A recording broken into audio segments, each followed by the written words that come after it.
경기 중에 이해할 수 없는 상황이 계속해서 발생했습니다.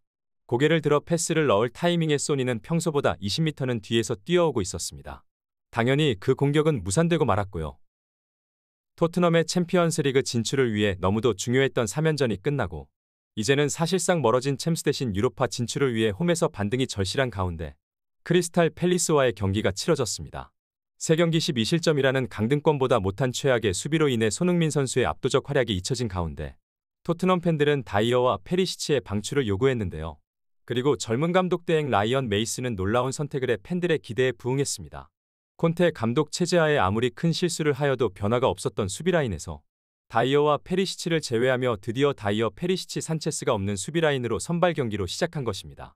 그동안 토트넘의 문제가 무엇인지 명확하게 보였지만 아무것도 수정하지 않은 콘테 감독과 다르게 메이슨 감독 대행은 과감히 변화를 시도하였고 다이어와 페리시치 선발 제외만으로도 수많은 팬들이 환호를 이끌어냈다.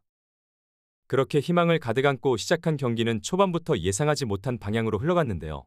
크리스탈 팰리스 선수들은 토트넘의 예상과 다른 4-4-2 포메이션과 선수들의 교체로 인해 빌드업 차단이 쉽지 않아 보였고 토트넘 선수들은 익숙하지 않은 전술로 인하여 서로 위협적인 장면을 만들지 못한 채 경기가 흘러간 것입니다. 하지만 한 가지는 확실했는데요. 바로 손흥민 선수가 더 많은 수비적 역할을 강요받았다는 것입니다. 그동안 했었던 3톱의 왼쪽 날개가 아닌 4-4-2 전술에서의 윙 역할을 맡은 손흥민 선수는 해리케인과 히샬리송보다 더 수비적인 역할을 강요받아야만 했고 특히나 페리시치가 빠지자 반대편 포로가 계속해서 돌아오지 않는 오버래핑을 나가며 수비에 부담이 심해진 상황에서는 반대편까지 내려가서 수비를 하는 장면까지 포착되었습니다. 오늘 손흥민의 플레이는 다소 지쳐 보이는 느낌이 있습니다. 그럴 수밖에 없는 것이 오늘 토트넘의 전술의 키포인트 중 하나는 양쪽 윙이 윙백보다도 많은 활동량으로 공수양면에서 활약해야 하지만 그만큼 많은 체력이 소모되어 공격 시 집중력이 저하될 수 있다. 이러한 분석이 나온 가운데 실제로 공격 상황에서 최근 몇 경기 손흥민 선수가 보여줬었던 공간 침투가 해리케인과의 연계 플레이가 나오지 않는 장면이 포착되었는데요. 경기 중간 역습 상황에 해리케인은 익숙하게 고개를 돌려 손흥민 선수의 위치를 확인하려 하였지만 수비에 가담했었던 손흥민 선수가 미처 올라오지 못해 역습을 포기하는 장면이 나오기도 하였습니다. 경기가 끝난 후 스카이 스포츠에서는 토트넘은 오늘 지지 않는 축구와 실점하지 않는 축구에 초점을 맞추고 홈에서 승점 3점을 획득하겠다는 전술을 꺼내든 것으로 보입니다. 지금 이 상황에서 충분히 가능한 선택이지만 이러한 전술을 사용하면 일부 선수들이 전술적으로 희생당한다는 것을 반드시 깨달아야 합니다. 분명 수비적 역할을 강요받은 것이 분명한 손흥민과 포로이지만 손흥민은 계속해서 팀을 위해 헌신하며 상대의 역습을 막기 위해 자신의 진영으로 스프린트하는 모습까지 보여준 것과 다르게 포로는 자신의 주발이 아닌 왼발로까지 무리한 슛을 난사하고 오버래핑에서 돌아오지 않는 모습을 보였습니다. 이것이 소니와 다른 선수들이 경기를 잃는 눈이 얼마나 다른지 알 수 있는 부분입니다. 이뿐만이 아닙니다.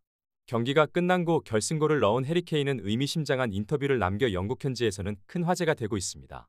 무엇보다 팀이 오랜만에 승리를 할 수 있어 매우 기쁘게 생각합니다. 개인적인 기록보다도 그동안 안 좋은 모습 보여드렸던 홈팬들께 승리하는 모습을 보였다는 것에 큰 의미를 두고 싶습니다. 하지만 우리 토트넘은 이번 시즌 아직까지도 완벽히 하나의 팀으로서 좋은 전술을 구사하고 있다고는 생각하지 않습니다. 우리가 무엇을 더 잘할 수 있는지, 지난 시즌 후반기 좋은 모습이 어떤 장면에서 나왔는지, 상대가 왜 우리를 두려워하는지 생각해보고 앞으로 나아가야 한다고 생각합니다. 결국 지난번 클롭 감독이 밝혔듯이 토트넘을 상대로 만난 팀들이 토트넘이 두려운 이유는 해리케인과 손흥민 선수를 중심으로 한 유럽 최고 수준의 역습 능력을 갖추었기 때문이고 이 점을 극대화하는 전술을 사용했을 때 좋은 성적을 거두었다는 것을 해리케인이 지적한 것으로 풀이되고 있습니다. 과연 토트넘은 6위를 지켜내며 유로파에 진출할 수 있을 것인지 관련 소식 계속해서 탑클래스에서 전해드리도록 하겠습니다. 구독, 좋아요 눌러주시면 영상 제작에 정말 큰 힘이 됩니다. 우리 자랑스러운 탑클래스 선수들 소식 전해드리는 탑클래스TV 구독, 좋아요 눌러주시고 시청해주신 여러분이 오늘의 탑입니다. 진심으로 감사합니다.